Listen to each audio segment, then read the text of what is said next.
Vamos dar agora uma olhada nesse padrão de projeto Decorator, que é bastante útil, principalmente em contextos onde a gente tem que fornecer um determinado sistema para clientes diferentes. E cada cliente desse pode querer pequenas variações no comportamento desse sistema. Então não é uma única versão do sistema que a gente tem que desenvolver, a gente tem que desenvolver diferentes versões, cada versão dessa atendendo ao desejo de um cliente específico, ao comportamento específico solicitado por um determinado cliente.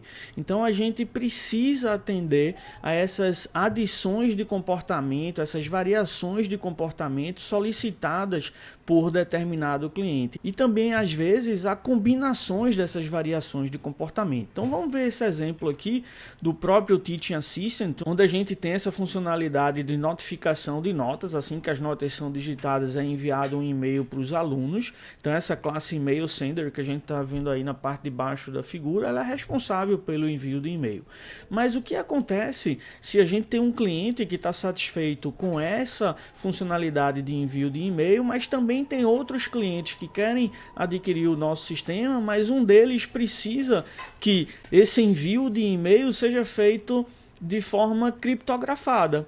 E também um terceiro cliente que quer que após o envio de cada e-mail haja um log, um registro de que esse e-mail foi enviado como uma prova de que foi enviado. Aí a gente tem até agora 3 possíveis clientes, um que quer a funcionalidade básica de e-mail, outro que quer a funcionalidade de e-mail com log e outro que quer a funcionalidade de e-mail com criptografia. E poderia até ter um quarto cliente que quer uma combinação das 3 funcionalidades. Então tem que enviar o e-mail, fazer o log e criptografar o conteúdo do e-mail, tudo na mesma funcionalidade. Então são clientes diferentes que querem variações no comportamento do sistema. Então como é que a gente, sem muito esforço, sem duplicação de código, sem duplicação de toda essa modelagem aí, a gente consegue atender aos vários clientes? Então uma solução imediata seria a gente usar a herança. Então a classe email sender que a gente viu podia funcionar apenas como uma superclasse que tem um método send que realiza um envio tradicional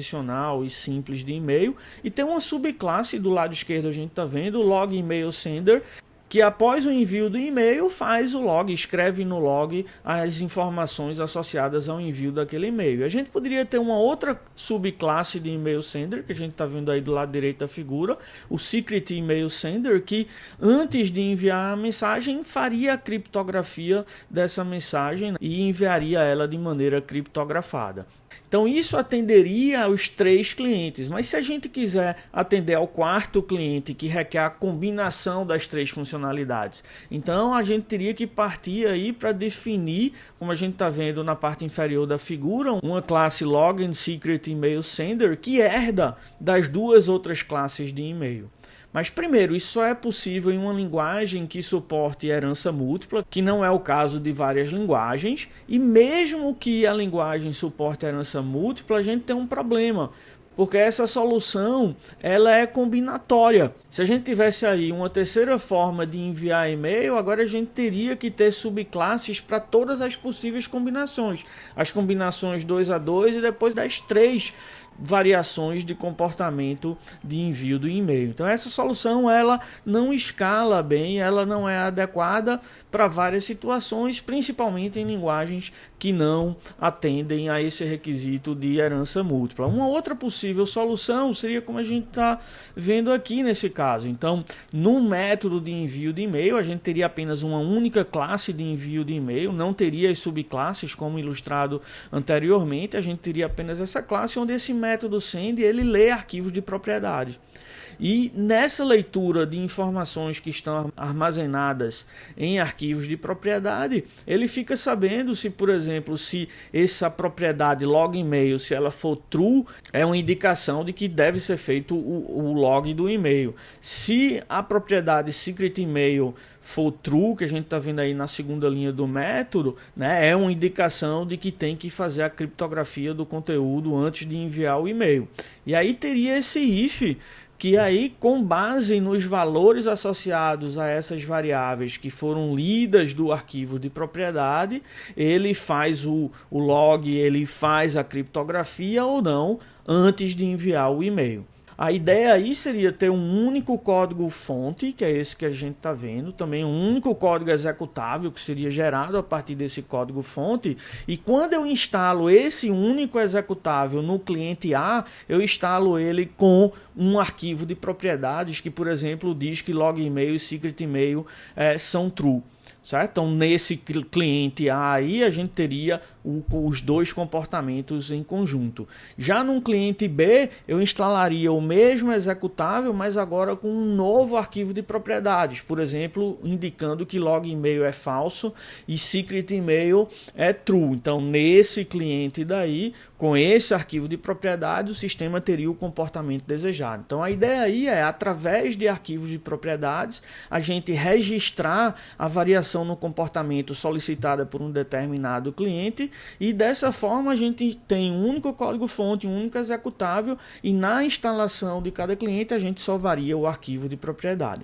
O problema disso é que métodos como esse, eles começam a ficar mais complicados, mais confusos, perdem um pouco também em coesão, no sentido de que aí a gente já está misturando código de log com código de criptografia, com código de envio de e-mail, e se as possibilidades de variação do comportamento foram grandes, esse if aí, essa sequência de ifs começa a aumentar, comprometendo um pouco a legibilidade, certo? Também essa mistura de preocupações aí, ela atrapalha um pouco, além de que nessa solução a ordem do log, da criptografia, enfim, das várias variações do comportamento, ela é prefixada, né, na ordem definida nesse if daí. A gente não tem condições de, por exemplo, se determinado cliente quer fazer o log após a criptografia, a gente não vai ter condições de suportar com essa solução daí, tá? Então a solução do Decorator é basicamente essa daqui. Então ela envolve herança,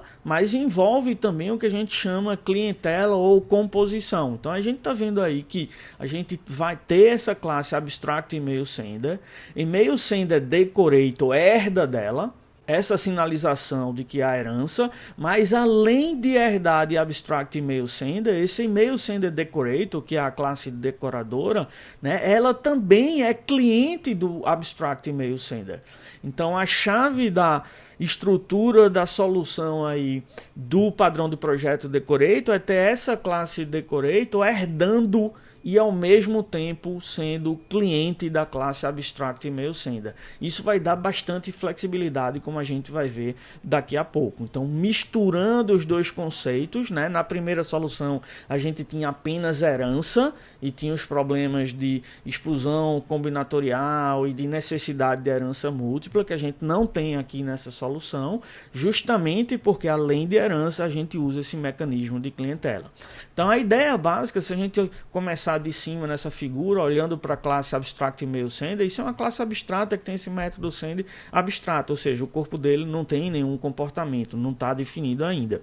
A classe Basic Email Sender é a classe que simplesmente vai fazer um envio de e-mail, sem nenhum comportamento extra, certo? É a classe original que a gente tinha, na verdade, no sistema, quando o sistema atendia a um único cliente, que para ele estava bom o envio de e-mail sem mais comportamentos antes ou depois da realização do envio, tá? E o Email Sender Decorator, ele tem duas coisas. Ele tem um método send, né, que ele precisa definir. Nessa classe Email Sender Decorator é uma classe abstrata. Esse método ainda é abstrato, então não tem corpo definido, mas ele tem como atributo um outro Email Sender, um Abstract Email Sender, tá? Então isso daí é a chave da solução. Então se a gente olhar, por exemplo, para o Log Email Sender, que a gente vai ver na definição do método send de log email sender, é que como log email sender herda de email sender decorator e email sender decorator tem esse atributo decorated, né, que é o objeto decorado, certo? Então ele chama o método send nesse objeto decorado primeiro e só depois é que ele faz o log, que a gente está vendo aí nessa parte esquerda do código, embaixo de log email sender. Então é essa ideia de que, como o log email sender tem como atributo um outro objeto que é capaz de enviar e-mail, ele usa os serviços desse outro objeto primeiro e depois faz o log. De forma similar, se a gente olhar para o secret email sender, Tá? O método send dele, ele primeiro criptografa a mensagem e só depois ele chama o método send do atributo dele. Então é como se um objeto dessa classe secret email sender, quando alguém chama o método send nesse objeto dessa classe secret email sender, esse objeto primeiro criptografa a mensagem, depois ele chama o método send de um outro objeto. Que objeto? O que está armazenado no atributo decorated de secret email sender.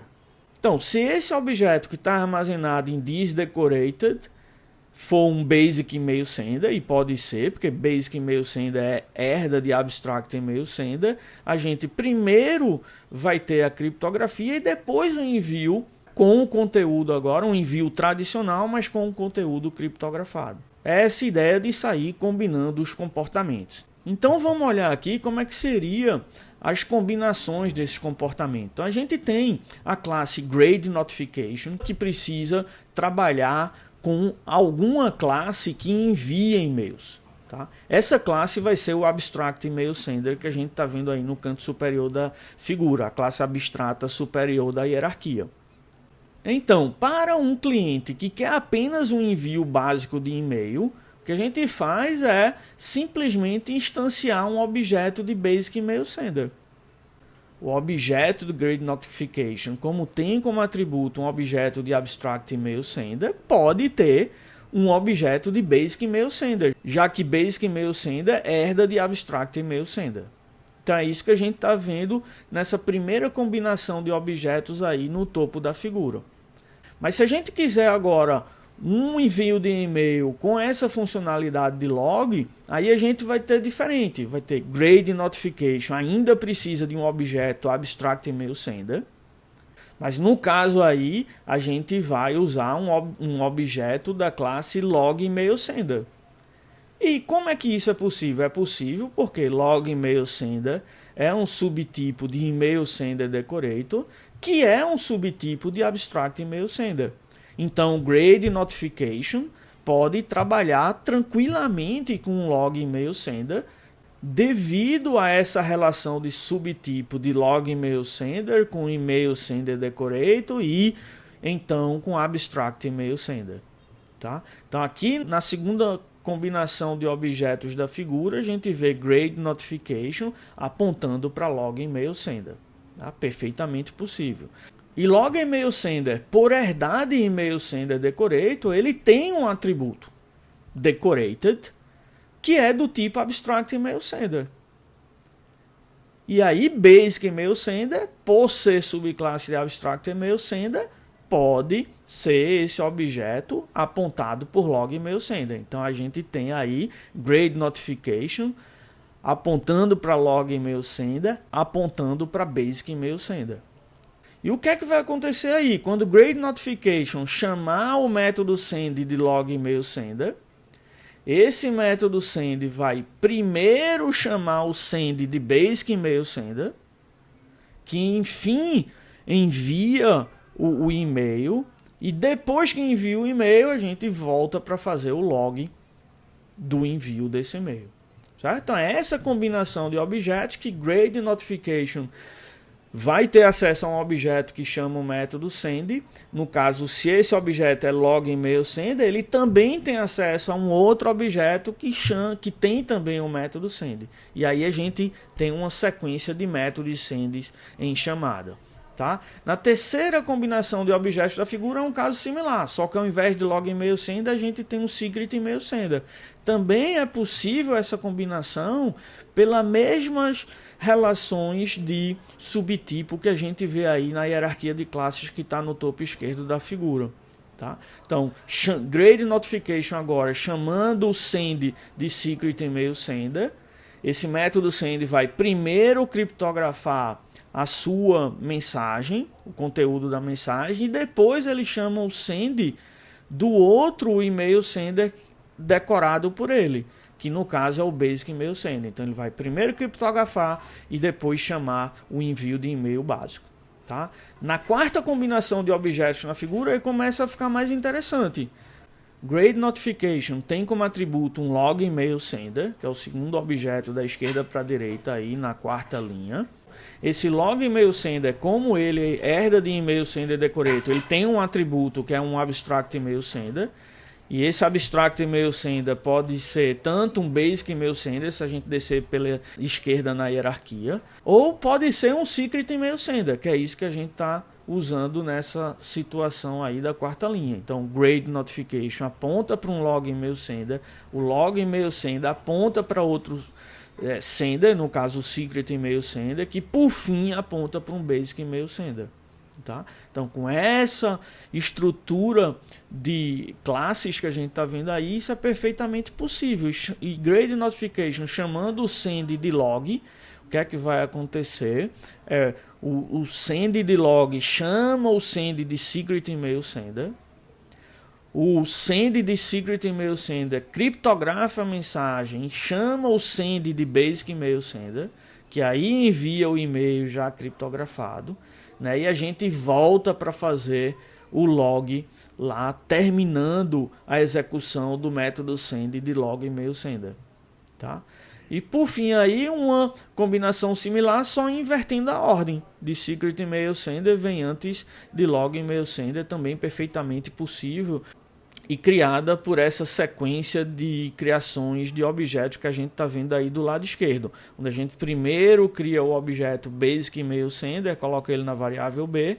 Na hora de criar o log email sender, como ele precisa de um outro objeto como parâmetro, como atributo decorated, né, a gente passa o b, certo, como parâmetro. Então log email sender vai aprontar para o basic email sender.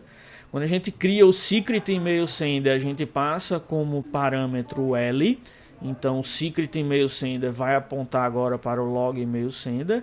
E por fim o grade notification trabalha em cima de um secret email sender, né, que é esse S que foi retornado pela execução do comando anterior.